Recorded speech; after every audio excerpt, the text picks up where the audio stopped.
자, 그러면 이제 맨발로 걷기가 본래적인 의미는 뭐냐면요.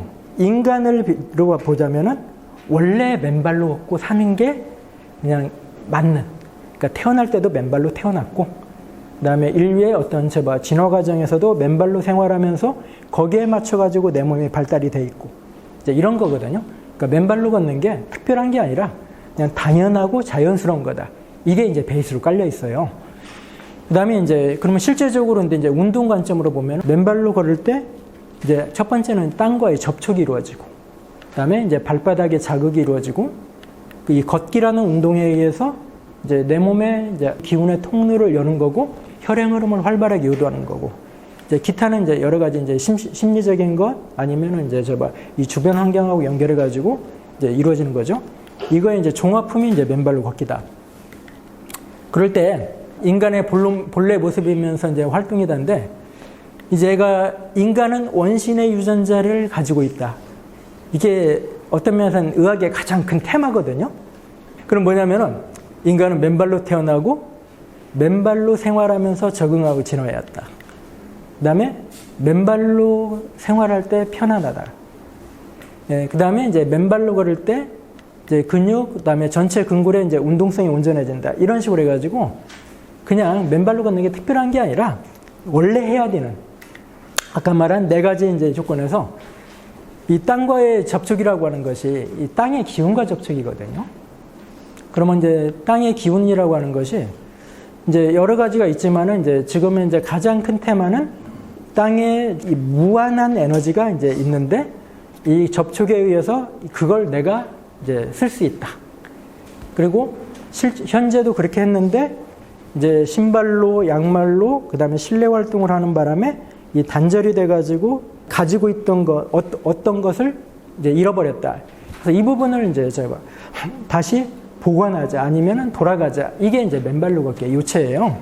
이 맨발로 걸을 때 땅과의 접촉에 의해서 내가 땅과 이제 동조되고 이게 전기의 기운을 얻고 이 전압이 일치하고 이렇게 되는데, 실제적으로 이게 땅에서 이제 전압이 일치되고 땅에 자유전화가 유입되려면은 땅과 내가 전기적으로 통해야 되거든요. 그러면은 땅과 내가 통해야 되는 부분이 있지만은 땅끼리도 통해야 돼. 그래서 땅을 연결시키는 것이 뭐냐면은 실제 물이에요.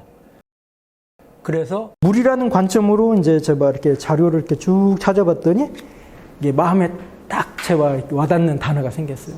이 대지도전열. 네, 땅의 전기도.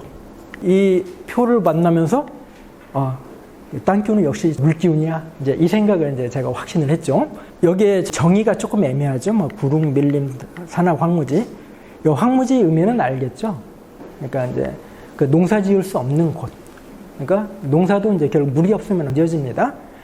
그러면은 이제 제가 도전율 1이라고 할 때, 그 다음에 밀림은 제가 이렇게 조금 물이 많을 것 같은데, 구릉으로 보죠, 구릉. 예. 그러면 2. 그 다음에 밭은 6. 평지는 8. 그럼 우리가 이제 보편적으로 맨발로 제가 걸을 때 일반적인 둘레길에 특별히 관리를 하지 않으면은 결국 이거예요. 뭐냐면은 평지 내지 밭 정도 수준. 6에서 8 정도의 도전율을 가지고 있는 거.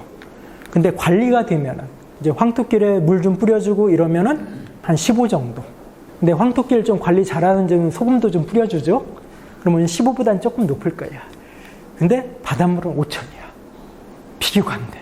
황토길이 좋다 어떠졌다 하지만은 백사장에 이 바닷물이 조금 적셔진 데, 하다못해 발목 정도까지만 적셔진 데를 걸을 때 가장 효과가 좋은 거죠. 비교 불가로. 비 올 때 걸으면 효과가 좋겠네요. 그렇죠. 그래서 지금 현재 맨발로 걷는 책들을 어느 책을 보더라도 비 올 때, 비 온 다음 날 걷는 게 효과가 가장 좋다고 나와 있어요. 저는 이제 맨발로 걷는데 실내에서 걷는 거 위주로 이루어지고 있거든요. 그 다음에 환자분들한테도. 왜 그러냐면은 11월부터 4월까지는 진짜 특별한 목적이 있지 않는 이상은 밖에 나가서 걷기가 힘들어요. 발이 시려우니까. 그 다음에 7, 8월 폭염 때 밖에 나가서 걷기 힘들어. 그러니까 지금 시점이 뭐냐면은 요즘이 최고로 걷기 좋은 때. 이 장마철.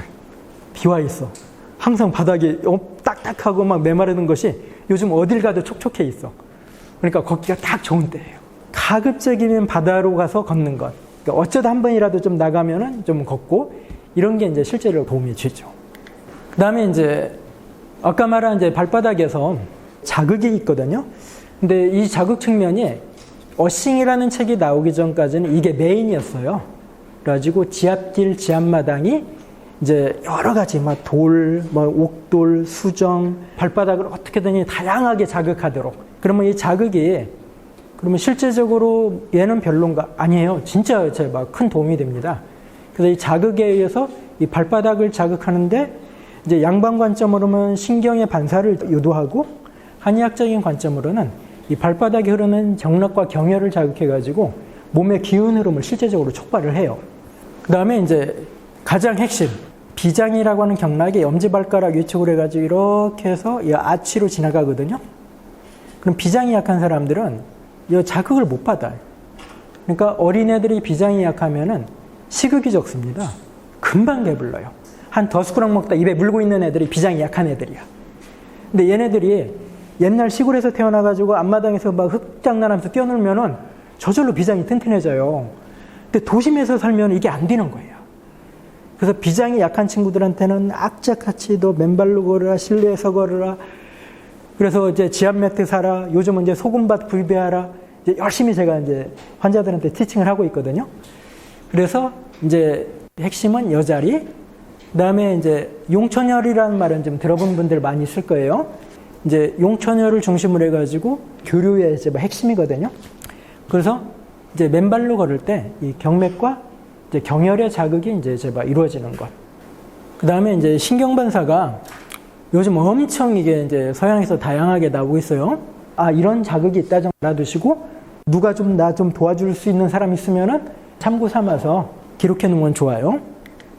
그 다음에 이제 이 걷기 운동인데 저 같은 경우는 이제 걷기는 이 노동과 운동의 중간이다 이렇게 이제 표현을 해요.